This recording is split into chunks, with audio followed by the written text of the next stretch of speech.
I have thought a lot about, and I'm continuing to think about, like the digitized persona and how the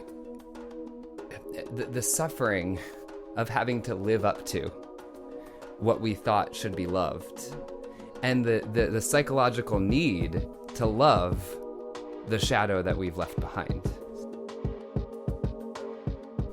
Welcome to Voices of Esalen. I'm Sam Stern.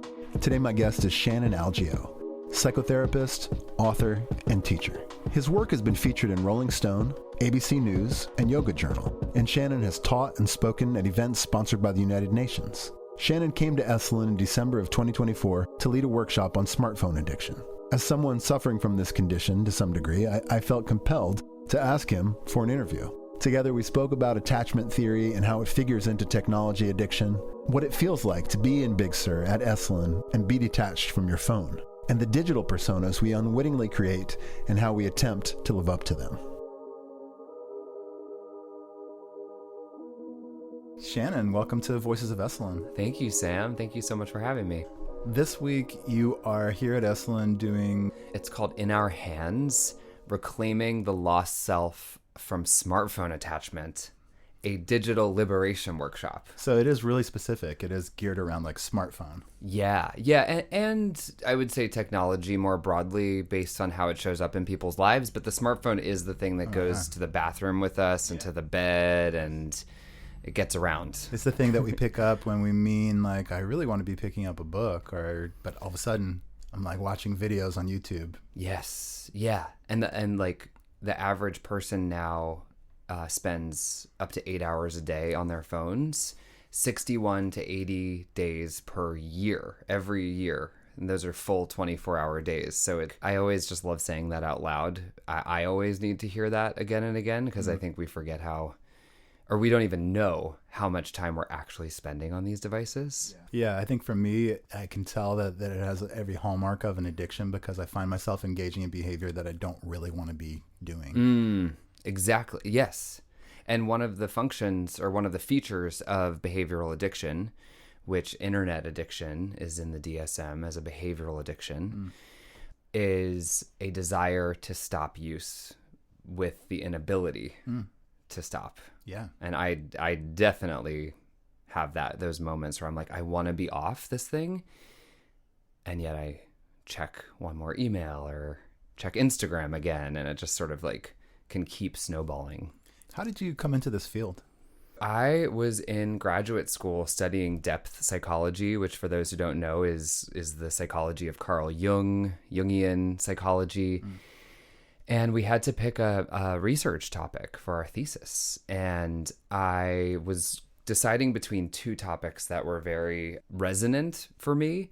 And it was down to the wire. We had to make a decision. And yeah, I knew that by researching and writing about my smartphone use, I was going to be at an edge of my own addiction and growth. It was something I needed to personally work on. And I was like, well, if I'm going to have to write this long research paper and really dive into something, it might as well be something that is going to be generative for my own growth. And as we were going through grad school and learning about attachment theory, I was feeling how I feel like I have an attachment relationship to my smartphone. Like my smartphone acts as this secure base, like it's a caregiver, like it, yeah. If you had to sum up attachment theory, just sort of like an elevator pitch around it, what is attachment theory?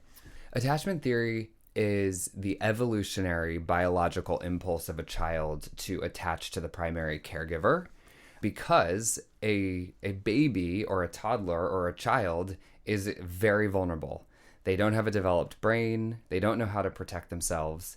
And so infants, toddlers, children need to borrow the prefrontal cortexes of their primary caregivers to model and to communicate safety based on our early developmental experiences, based on our parents' trauma, based on environmental factors, economic factors. Our parents may or may not have been able to be that secure base in enough instances to have us internalize a psychological sense of security, safety, stability. So attachment theory is like, can I self-regulate because I learned how to experience safety from my primary caregivers. And more recent research in the last like 10, 20 years shows that attachment is not just something that happens in infancy or when we're children, although that's an important stage. It also morphs and changes and shifts throughout adult life also. So is your theory that in a certain way you were experiencing attachment towards your device? What were you getting out of that relationship? Well, for me, I notice that my phone can, and I really started to notice this during the pandemic. Mm-hmm. When I would scroll on my phone, especially at night, like nighttime is kind of my kryptonite time, like 8:30 p.m. to 11:30, I just kind of disappear. And I would notice like kind of like going numb, like dissociating, like just kind of being anesthetized, like feeling so out of myself in a like a drug, like so it just kind of like something to distract me. I merge with my device, I go somewhere else, and it almost feels quote unquote good, but ultimately it's like any addiction, there's like a thud that comes. Or what started to happen for me was an aching, a grief for the unlived life. Yeah. Like, oh, wait a second. Like, I have one wild and precious life, as Mary Oliver says. Like, what am I going to do with it?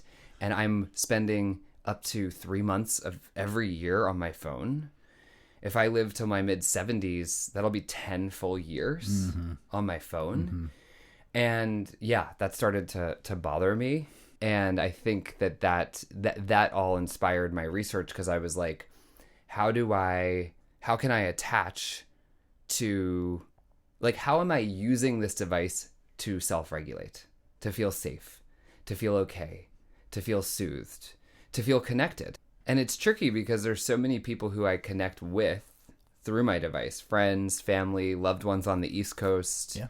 So there's so many permission structures into being on it, but then staying on it well past what's good for my soul is what creates a lot of discord, internal discord and dissonance for my own desire as a person.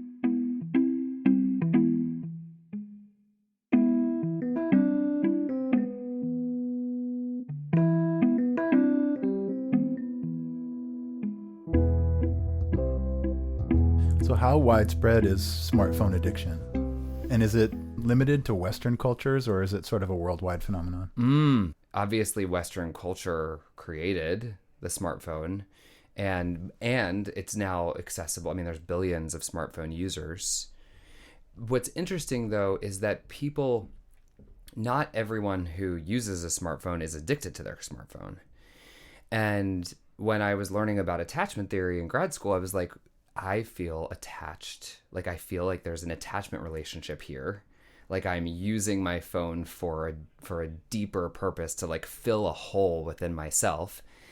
And I found in my research that there were 3 or 4 studies that happened between 2019 and 2021 that actually link people with insecure attachment styles. So people who gravitate towards anxious attachment or avoidant attachment, who have attachment insecurity as sort of like a baseline, they are more likely, more vulnerable to developing a compulsive relationship with their smartphone.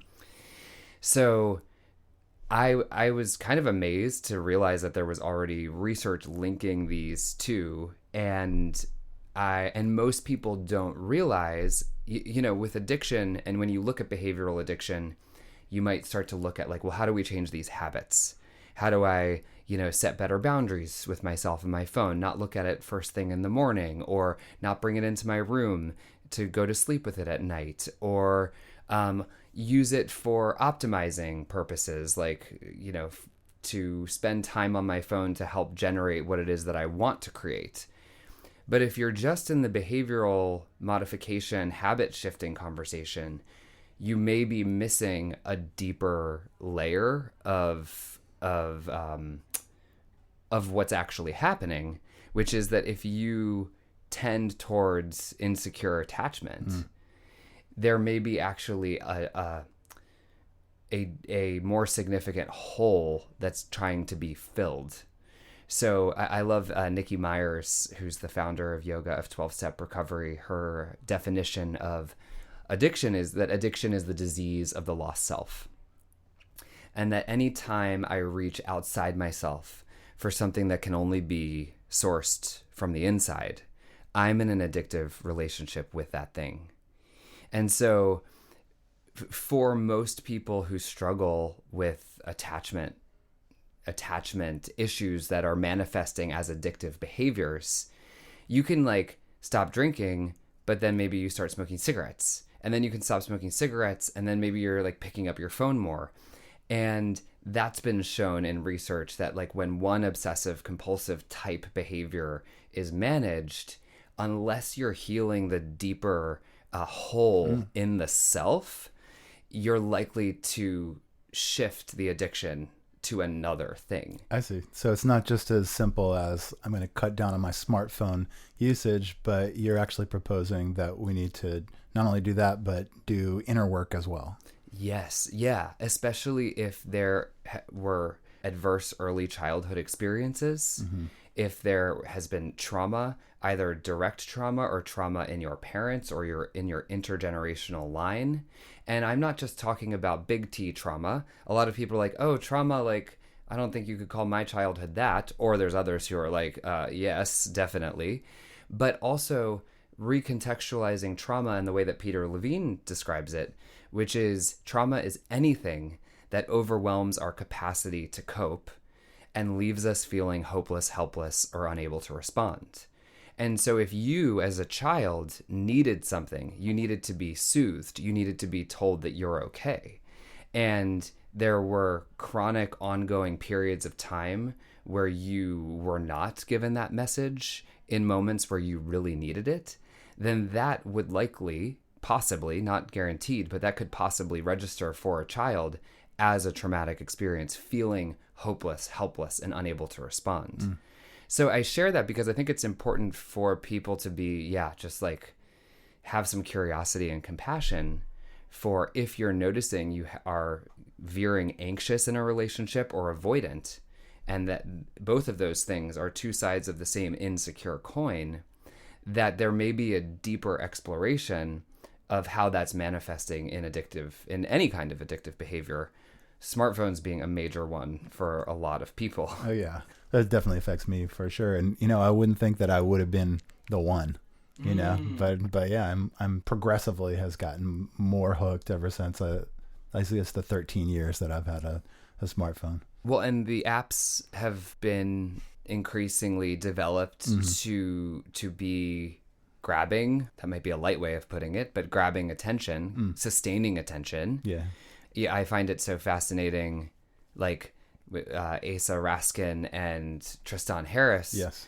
And kind of talking about what would it mean if we were the customers, if all the billions of people on Facebook paid like $1 a month versus being the product. And Johan Hari talks about this in his work in his amazing book, Stolen Focus. If we only look, and I've been talking about this a lot in the workshop here at Esalen, if we only look at this problem as a personal problem, like, if I just work on my attachment issues, if I just get my habits in check, if I just get to sleep on time, if I just do a week without my phone or a weekend or this, that, or the other, then we're over personalizing a societal addiction.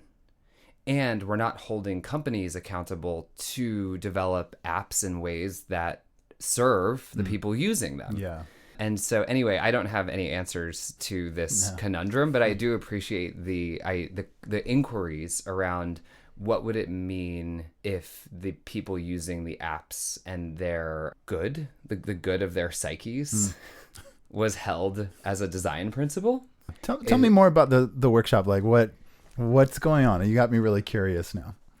It's a 5-day workshop and there's 3 like full days. And so day 1 is reckoning. We're reckoning with the problem in our hands. Yesterday, which was day 2, is remembering. We're remembering our souls. We're remembering nature and the sensuous self, our artistry. And so yesterday was a whole day on poetry therapy, engaging with poetry, writing poetry, embodied poetry. Do your workshop participants have their phones at this point, or have they forsaken them? On our first night of landing, and I had sent some preliminary emails to everyone to sort of prepare, I didn't do this Vipassana style where everyone hands over their phones, because I wanted to, for many reasons, give the participants agency, because they do have agency, and I think it's a more important muscle to develop. Yeah. It's a little, there's lots of examples of like, oh, well, the leader said to do this, so I have to do this. And then they give me their power to sort of make this decision to take away their phones. Yeah, it's actually easier in a way. In a way, it's easier. Exactly. And what's harder is for you to connect to your own discernment, to make a choice in your own internal authority, and then to sustain that throughout the week. So there are 3 levels for this workshop. Level 1, you're just like everyone else here at Esalen. You got Wi-Fi in the lodge, and you can use your phone and keep it with you, do your thing. Level 2 is you're off your phone for most of the day. It's off. But there's like maybe 30 minutes or an hour a day where like some people have kids at home and they want to check in with their kids, or maybe they have a sick parent or a family member that they need to check in with. So some people are at level 2, and then level 3 is like phone off for the workshop. And we did a ceremony. So we did a whole like ritual threshold crossing, intention setting circle where everyone most people put their phones in a box, and we created an altar to symbolize our collective intentions. And people have been doing a really great job. A lot of people are like 2.5. Yeah. 2.75. Uh-huh. But it's interesting, like people really like, someone will go to take their phone out of the box for their like daily call, and they're like, I'm taking my phone out of the box. Okay. Like everyone look at me. I'm taking my phone out. Like participants are really wanting the accountability. Yeah. And appreciating that there's like this collective care. Like we actually care that you're following through. And yeah, it's the box is in the center of our circle. So somewhat like when people go to get their phone, it's like you're being seen doing that. Yeah. Yeah. I like that. That's interesting. That kind of resonates with the whole history of Esalen, because people came here, especially in sort of the first decade of its existence, to engage in some of the practices of humanistic psychology, where they were midwifing an emergence of self in the company of other people. And that was really the power of Esalen, was this peer group or witnessing something new and transformative happening. I can feel that in the culture here.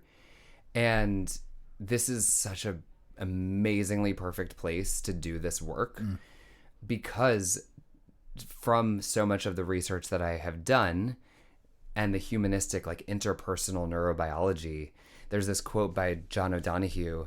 I might butcher it right now, but to look at something that can gaze back at you, that has reserve and depth, can restore your soul and heal your sense of vision.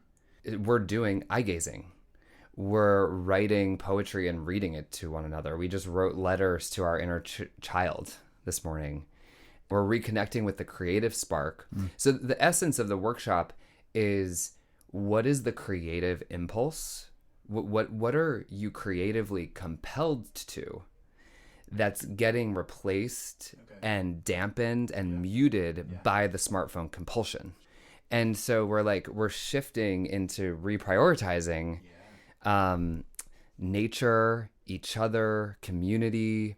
I mean, the human brain developed for like 2 million years to crave tone of voice. That's why I love podcasts. It's a great technology because we're hearing each other. Facial expression, body language.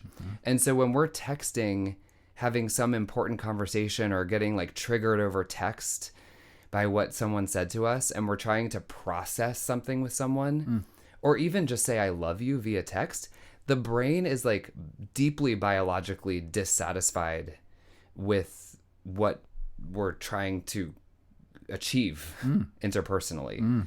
So to be like in circle on the land off of our phones, in the baths. It's like returning to how humans have been for millions of years.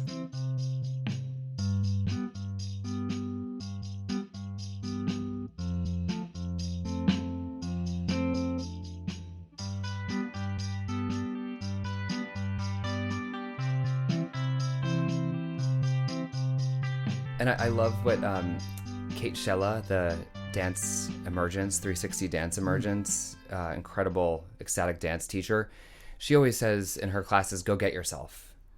And like, that's really like how do we go inside and get that inner child, that inner spark, that, because everyone is creative and everyone, it's like, what's so amazing to me is like, I'm going through the workshop as I'm facilitating it. It's very much like a we experience. And the things that were coming through around my inner child spark were, I loved biking growing up. As soon as I could bike, I just like, and I still love biking. Yeah. I love biking in Amsterdam. Yeah. Like I kind of just want to move to Amsterdam so I can bike everywhere. And playing with like wet clay in the forest, singing. And I was like really feeling this exercise as we were going through it. And I was like, wow, the things that bring me the most joy and purpose are these things that I've loved since I was a little boy, Shannon. Yeah. That have nothing to do with amassing some sort of following on social media or being seen by an invisible cohort of peers. Yeah, exactly. Yes. Being seen by an invisible cohort of peers. It's, I mean, I was an influencer. I'm like a recovering influencer. What was your, what were you a subject matter expert of? Being in my 20s. What is that prayer? God grant me the confidence of a 23-year-old life coach. Like, I mean, and God bless the 20s, because it's like in my 20s, I leaned in to my purpose and potential. And I had spent a decade doing musical theater. I studied musical theater in college. Okay. And nothing like the stage to fill the insatiable need to be seen and to be applauded. But it's actually healthy, I think, in a lot of ways, because it occurs in real time. Yes, with bodies, with like breath, with laughter. I mean, it's like the theater is an incredible space to experience actually being seen. Yeah. And then when I moved to New York City, I got into yoga. And I fell in love with yoga. I did so much healing through yoga. I became a yoga teacher. And then through Lululemon, where I worked in New York City and doing the Landmark Forum, became a coach. Oh wow, you did Landmark. Okay, cool. Yeah. There's an Esalen connection there too. Oh, of course. Just sort of like the Werner Erhard getting the seed of his idea for Est from the human potential practices that he took part in at Esalen. Yes. And then going off and doing the Est thing. And I think Landmark is sort of a splinter from Est. And there's like several of those splinters. Yeah. Landmark was huge for me. And it really helped me to connect to like what's possible and to create a possibility. I love our coach for my forum said, I'm going to have you all so in integrity with your word that you're going to say chair and a chair is going to fall out of your mouth. And I love that, like that physical matter of language, that language matters and we create with language. And it empowered me to want to become a coach. And I started my podcast, Soul Feed. And Soul Feed started in like 2015 before the like big podcast surge. Yep. And so, I was like 24, 25, and like our first guests were Deepak Chopra and Marianne Williamson. Whoa. And it was just like, we're off. Yeah. And so through that, I got to have conversations as a student, learning from some of these people who I was just like in awe of. But also in having conversation, I got to meet them human to human, heart to heart, eye to eye. This is kind of pre-Zoom as well. Yeah, this was like Skype. Oh, you're Skyping in Deepak. Yeah. Okay. Well, Deepak was in his office in New York City. And then, so it was like a hybrid of in-person and Skype. We Victor Ochin was the first Ugandan Nobel Peace Prize nominee, and me and my podcast partner interviewed him, and he was in his farm, his family's farm in Uganda, with like roosters crowing in the background. And this may sound like normal now because of Zoom. Yeah. But like then it was like, oh my God, we're Skyping to Uganda. Like, what's happening? I remember Skype so well. By the way, if anybody's interested in listening to this podcast at this moment, this interview is happening in person. And it is interesting. It's like I have a different experience when I'm interviewing folks in person in my office at Esalen. Since the pandemic began, I moved to largely Zoom interviews, which is cool because you can spread a wider net. But I really prefer in person. There's a lot of advantages to it, and not the least of which is sort of this embodied experience in the room, being able to look at somebody and they kind of know whether I'm done speaking, and they also know if I want to come in, which is on Zoom. I feel like I'm just this like mime being like, it doesn't make a conversation natural. There's not a lot of back and forth sometimes. I think about this so much because I am a therapist and I see most of my clients on Zoom or on Google Meet. And I love it because it allows for a certain freedom in, like, I was in Europe over the summer and I could still be in service to my clients and continue our therapeutic work. But I also notice, and I'm not sure what this is, but I notice like when I'm in person with people, it's harder for me to make eye contact, or I want to be making eye contact, but I almost like forget to like really look in the eyes, right? Because when you're on Zoom, you're looking at the computer, and if you look at the camera, it looks to the other person that you're looking right in their eyes, but you're actually not looking at them. Right. So it's like, I don't know. I think when we're looking at our computer screen, even though we're seeing someone's face and we are able to connect and we are able to have meaningful conversations, and therapy can happen online. I go to my therapist online. I love it. It's just like when I lived in Los Angeles, when I was going to graduate school, I lived in Hollywood and my therapist was over in Westwood. So I would spend probably like 70 minutes driving to him and getting ready to go to the appointment, do the appointment, drive all the way back. It's like the day is killed. Totally. You know, I have, maybe it's because my therapist is really good and really embodied herself, but I have had fantastic experiences just online. For a lot of people, it's also like an access thing, especially in a city like Los Angeles. Yes. Like the amount of time you just described, like a lot of people don't have that time. And so if that would be a barrier, it's like, having therapy online is in my experience, there's a lot that can happen there. And then also whenever I'm in the room with someone, I'm like, oh, like it's like a different dimension of connection that we also very much need. Yeah. Well, in some ways, I like the privacy of not being in the room with my therapist. I remember that there was a woman that I used to go see. She had her office in Burbank, and she was very like dominant in this way. In a way, just in her presence, she was so confident in herself that when I went in there, I would immediately feel just like small. I mean, this is me. This is what I was bringing to the session, of course, but I would feel like small, and I don't know. I think I almost could have gotten more out of my relationship with her if it had been disembodied. Yeah, totally. For some people, there's like, it manages a vulnerability, or it also people tend to be in their home environment, which is also an interesting place to do therapy because hopefully you're in your safe place or in a safe place. Well, I'm so curious. Like, I think what we're talking about right now is like, how do we balance the advantages of being online with the need to be together? Social media. I think social media, I could get as much as I need out of social media from like a 3-minute a day max. Something like, if I was going to limit myself, which I don't, but if I was going to limit myself, it would be like under 5 minutes per day, because I really do feel it's that injurious. What was your platform that you were influencing on? Facebook and Instagram. For the part that wants to be seen, right? Like our gifts can also be our curses. It's the shadow and the light, everything. Yeah. So for me, I have a performer in me. Yeah. Like I can go center stage.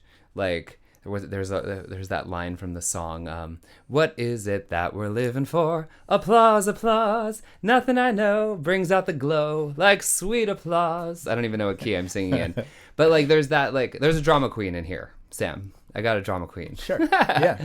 and like I think about like how do I use the gift of feeling alive when I'm with people, when I'm in a group of people, when there's like a collective energy, I feel like I come alive there. Yeah. So how can I use that for in service of myself and the people around me? Like leading a workshop feels like such a great place. There it is. To like flex that muscle. The shadow of this though, and this can get kind of distorted for me in social media, is like I'm a writer. I love writing. I love like the creative medium of like something will like come through. I'll like feel it in the air, and it's like I'll grab it and I'll like bring it through the pen or through the typewriter, or not the typewriter, but the keyboard. Yeah. Okay. Yeah. The keyboard. Maybe I should work with a typewriter. But so there's the creative part, which is very fulfilling and very like kind of like almost magical. There's like an inspiration coming through and the channel's open and I write. Then there's the posting part. And once it's out, this is where like the shadow can come in, because then I'm like, what's the algorithm going to do with it? Are people going to like it? Are people going to comment? Is it going to take an hour for people to start liking it? Or what's going to happen in 3 hours, 4 hours? And so then I'll get into like a dopamine flow where I want to keep checking. And then maybe some people start commenting and I'm like, oh, I want to be in conversation. So I'll like reply.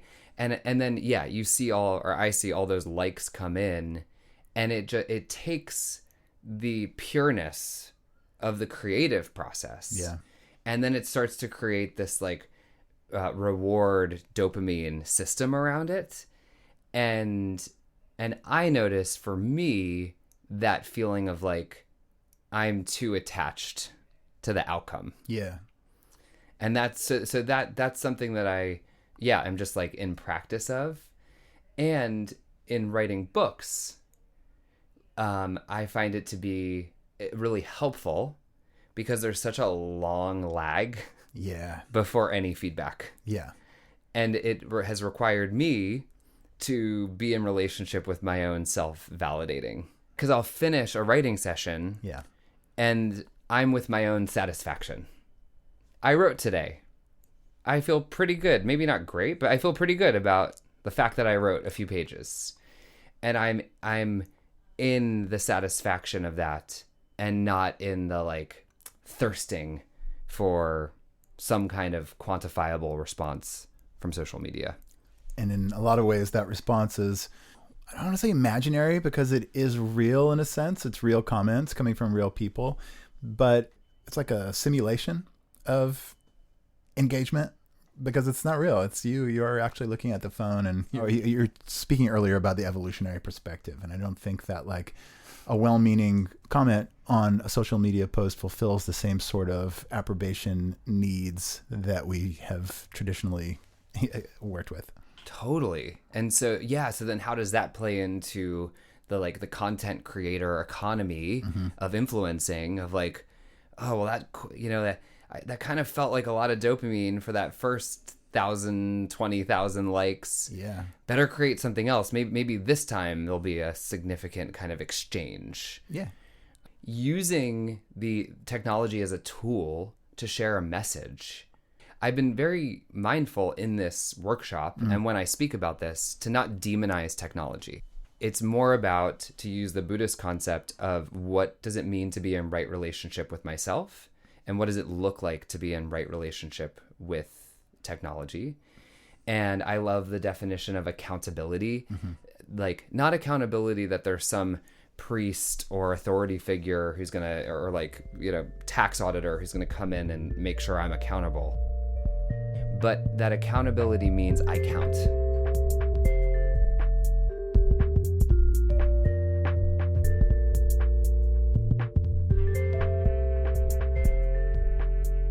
I love how you are centering notions of selfhood in this discussion of addiction to technology, because I think there's a lot of, certainly in something like social media where one is posting, there's a lot of elevation of a self that is not real. That it can be very tricky because you begin to receive some sort of approval for this simulation of self that you've like put out into the world, and then it's harder to ascertain whether you are that person or not.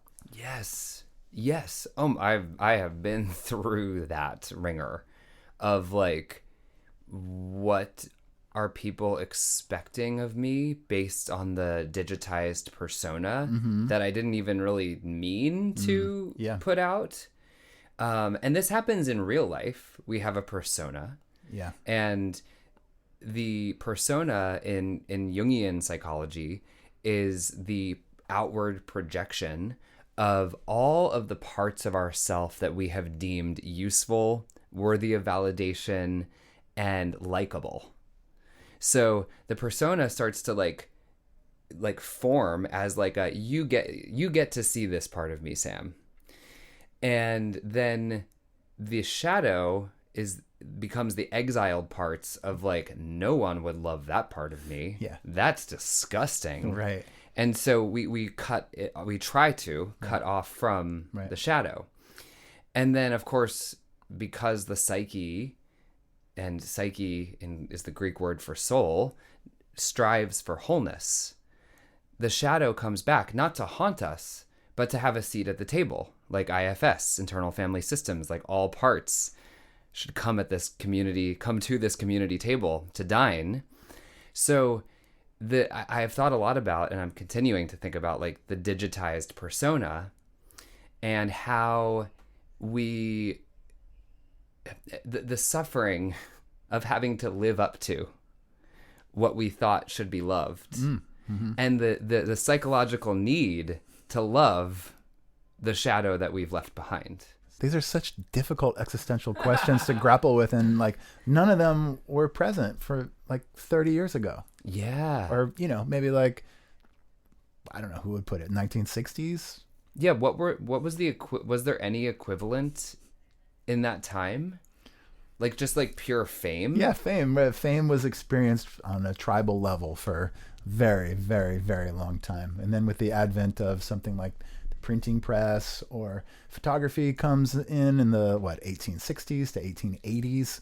Once that starts happening, then I guess people, talkies come around in the 1920s. I don't know, Rudolph Valentino becomes someone who's world famous. It doesn't seem like it's benefited our society that much. I used to like this idea before everybody had their 15 minutes of fame. Andy Warhol had sort of seen this. He's prognosticated that someday in the future, everybody will have their 15 minutes of fame. And I remember hearing about that when I was a little kid. I was like, I want mine.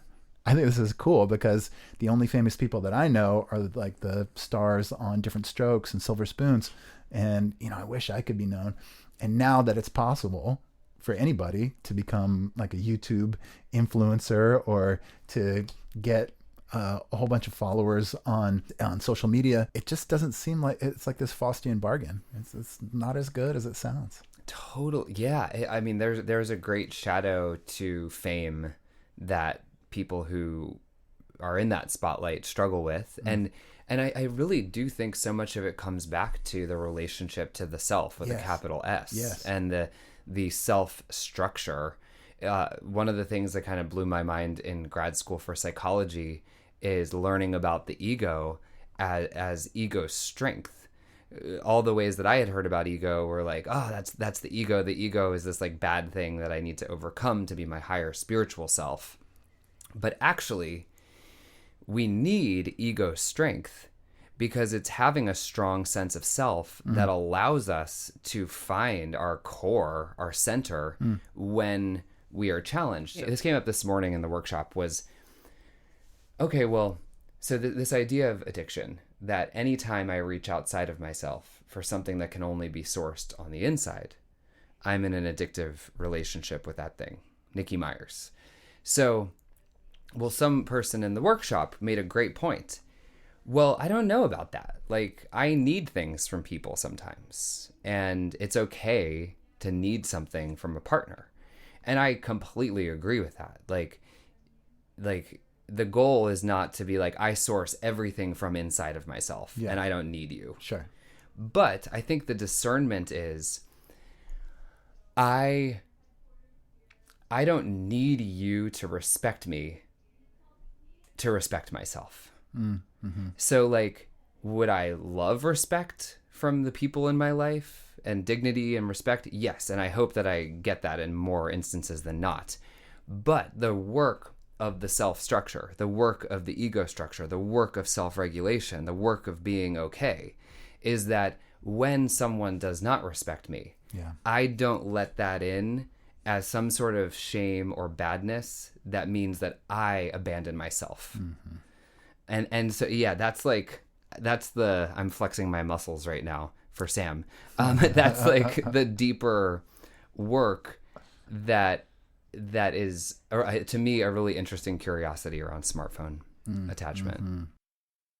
Something that I've been thinking about so deeply for probably the past year and a half is our engagement with artificial intelligence. And I'm wondering if that's anything that you've been grappling with too, when you think about addiction to technology. Yeah, I want to learn so much more from you about this. I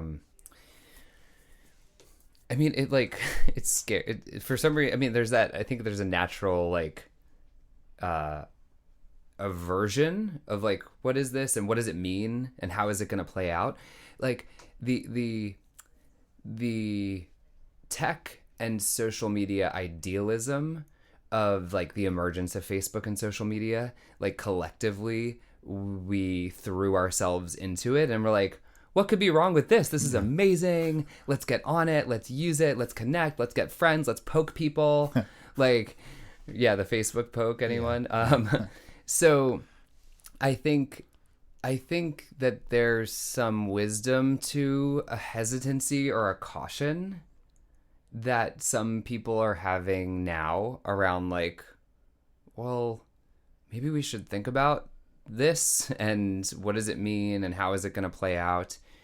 I asked ChatGPT my thesis question, which was like a very specific question about like compulsive smartphone attachment and poetry therapy and like soul retrieval. Soul retrieval, yeah. And it provided a like gorgeously like resonant and specific 3-paragraph answer to my thesis question. I had already written my thesis when I did this. It was sort of like just an experiment. But I was like, oh my God. Like it brought these 3 different ideas together of like internet addiction, attachment theory, and poetry therapy. Yes. Like 3 things that like I don't think a lot of people have chewed on very much together. And it really wove them in a cohesive way that I was like kind of like took my breath away. So I think that, yeah, I don't know. I have some curiosity around what this means for like the working economy and like people's livelihoods. And like, I hope that we continue to generate ways for people to meet their basic needs if jobs are replaced. And I think it presents a conundrum when it comes to what our vision is for the society that we're building and what the end game is. Yeah. I think we should use that. I mean, what an amazing technology, but like, who are we leaving behind? And is that us? Yeah, I think what do you think? Well, I think about it often in terms of like the self. Again, I was listening to this podcast that you mentioned Asa Raskin and Tristan Harris earlier. They have a podcast called Your Undivided Attention that they run out of the Center for Humane Technology. And they recently had this episode with Yuval Noah Harari, who has recently written a book called Nexus about technology and artificial intelligence in particular. And one of the points that Harari brought up was that AI already is and will increasingly be very adept at mimicking intimacy, and that we'll have a lot of opportunities to connect with these non-human things that feel very human. And I feel like it's possible that with all of the issues that we have around technology addiction and smartphone attachment, that will be nothing compared to when we live in a world that's populated by an enormous number of AIs who are our constant assistants. You know, you think about the movie Her, with Joaquin Phoenix has just this earbud in all the time to connect him with his assistant, and the intimacy that is created is so deep there that they end up engaging in a romantic relationship. Oh my God. It was the day after Thanksgiving, and I was in Ojai where I was staying, and I was walking to the main street, and there was this guy sitting outside a coffee shop, and his bike was next to him, and he was sitting at this outdoor table, and he's holding the phone. And he was like, but are you a real person? And this woman was responding, this not woman, this female voice. And he was like, I don't know what was going on, Sam. Like, I don't know what was going on. Was he having trouble distinguishing between like reality and non-reality? It seemed that's how it occurred to me. Was like there was like a genuine reckoning happening. Like he did not understand, like, and he got a little louder. He was like, "But are you real?" And she was like, "I don't have real human emotions." And I just was like, "Oh my, like, is this where we're at? Where I'm just like, it's like a quiet morning coffee shop, and someone's like bewildered, like yelling into their phone." Yeah, we used to be annoyed by the fools on their Bluetooths who are like having these loud ass conversations with not even with like a phone visible. It's just, you're like, is this person have a deep mental illness because they're talking to the air, you know? And now we're going to be watching tons of people having these conversations with realistic sounding things that are not real. Oh my gosh. May I read a quote to you? Yeah. Because John O'Donohue speaks to this in his book Anamkara, which is Gaelic for soul friend. John O'Donohue is the late, great Irish poet and philosopher. And I just need to grab my go for computer. Because I think it speaks to, this really I'm getting out my computer. That's loud, right? Yeah, I've been using it all week, but only for slides and music. Yeah. No email or nothing else. But my phone is dead and in our group box. Beautiful. Yeah.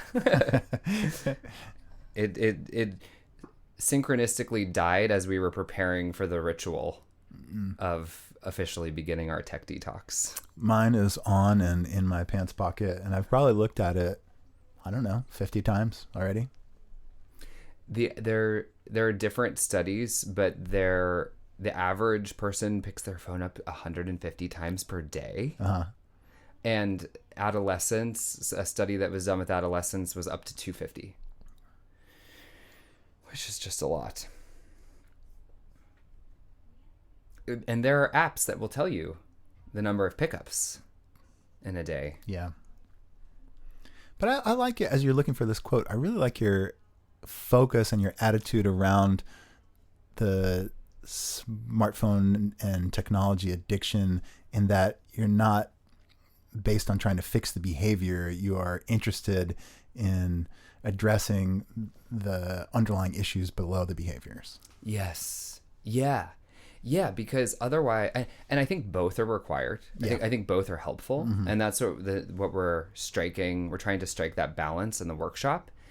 Like one thing that's coming up today is just like, because it's our last full day, people are like, how do I get my husband to do this? Yeah. How do I tell my loved ones about like how deep this experience was and get them on my level? And how do I integrate this into my life? And I think that these are great questions, and And for me, the thing that keeps me in this conversation is by continuing to have it, to talk about it, to be in relationship with people about it, for me, it helps to write books and facilitate workshops about it. Mm-hmm. This is very selfish because I'm like, this is what I need. Yeah. So let's go. But underlying, I think that people with insecure attachment deserve to know that studies show they're more vulnerable to developing an addictive relationship with their phones. And so this might not just be like, this might not just be that the phone is addictive, and it is and can be, but it might also be like something deeper within that's requiring care. Yeah. So, John O'Donohue, he says, when you really look deeply at something, it becomes part of you. This is one of the sinister aspects of technology. People are constantly looking at empty and false images. These impoverished images are filling up the inner world of the heart. And then he goes on to say, the modern world of image and electronic media is reminiscent of Plato's wonderful allegory of the cave. The prisoners are in one line, chained together, looking at the wall of the cave. The fire behind them casts images onto the wall. Looking at that wall of the cave, the prisoners believe it to be reality. Yet all they are seeing are shadows of reflections. To look at something that can gaze back at you, or that has reserve and depth, can heal your eyes and deepen your sense of vision. So it's okay. I'm literally looking at my computer to read this quote. That's a helpful aspect of technology. But then to look up and see your eyes, to see Sam's eyes, and to never let the perceived intimacy of technology replace the depth and power of human connection in a world that's increasingly kind of structuring itself around technology is a collective conundrum. And I think what gives me hope, one of the participants, I read a poem that I wrote when I was contending with if I was going to write my thesis on this topic, and it's called Reaching for the Phone I Left at Home on Purpose. And it's about me reaching for my pants pocket. Even though I left the phone at home, I walked 20 minutes. I was at a cafe without my phone. I had my journal and I was there to write. I still was my hand was grabbing my thigh. Yeah. And the participant of the workshop shared your poem made me feel so sad and optimistic. And I feel like that's a really great place to be. Yeah. There is grief. I want to grieve the unlived life. I want to feel the grief that makes me put down my phone and pick up the guitar and learn some chords. And there's hope. There's that this, by listening to the self and meeting the needs of the soul, we can reorient towards those behaviors that help us with the things that we actually want to be doing. I think that might be a great place to end this. But Shannon, how can our listeners find out more about you? Yeah, thank you. Well, find me in the mineral hot springs baths at Esalen, because they're going to have to evict me from this land. And yeah, I have a book called Trust Your Truth, about learning to listen to your intuition and be in relationship with yourself, and kind of learning how to be in relationship with self-doubt. So that's trustyourtruthbook.com. I'm Shannon Algeo. I work in a therapeutic relationship with clients in the state of California, and do mentorship and coaching with folks other places in the world. Maybe I'll close with this poem, if that feels it feels okay. Great. Yeah. I feel like this would be a great way Yeah. Just to share this poem, Reaching for the Phone I Left at Home on Purpose. In case this resonates with someone around engaging with what does it mean for you to be in right relationship with technology for you. So this was part of my process.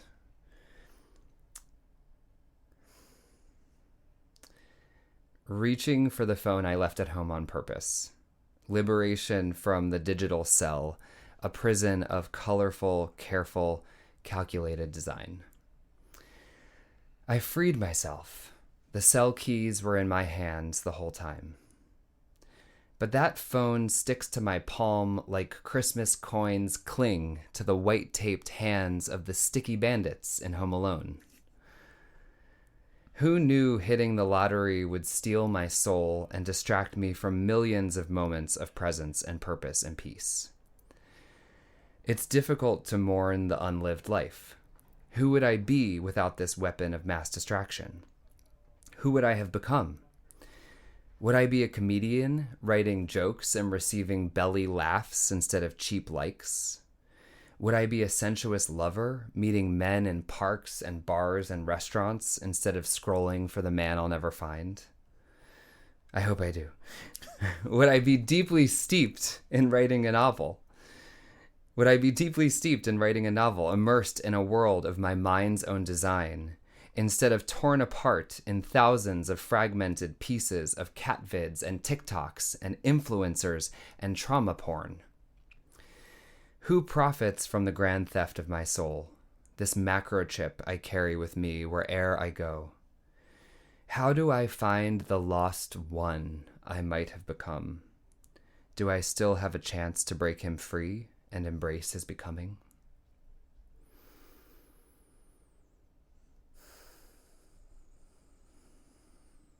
Yeah.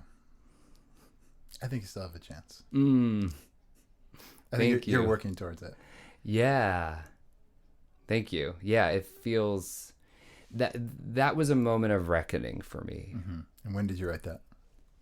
This was in 2022. And this was like, am I going to write this thesis? Am I going to lean in to this? And I did, then I did 45 days with a flip phone. And that was the beginning of that exploration. Yeah. And just curious, has your life taken a turn for the better since you've developed a more conscious relationship around technology addiction? Yeah, I mean, I by no means project like I've got this figured out. In some ways, all of the research I've done and the knowledge that I have, it makes it a bit more complicated because now it's like I know what's happening and I'm still doing it. Yeah. But I find it to be, I'm in the place right now of reckoning with what it looks like to have both accountability and grace for myself. So I am accountable to changing this relationship because no one can take this phone out of my hands for me. But I have a lot of grace for myself in understanding that I'm a part of a societal system that's struggling with this. And I have my own attachment stuff and desire for connection that's trying to be realized through the phone. And so, I feel really good about cultivating community and opportunities to be in real human, real life connection. Because I think the medicine is in the antidote, which is song, circle, relationship, community, land, hugs, people. And the more that I learn to orient towards that, the more satisfied I feel. Shannon, thank you so much. Thank you, Sam. Thank you for listening to Voices of Esalen. Today's show is produced in conjunction with Shira Levine. Our theme music is by Nico Holloman. Additional music by Blue Dot Sessions. Until next time, be well.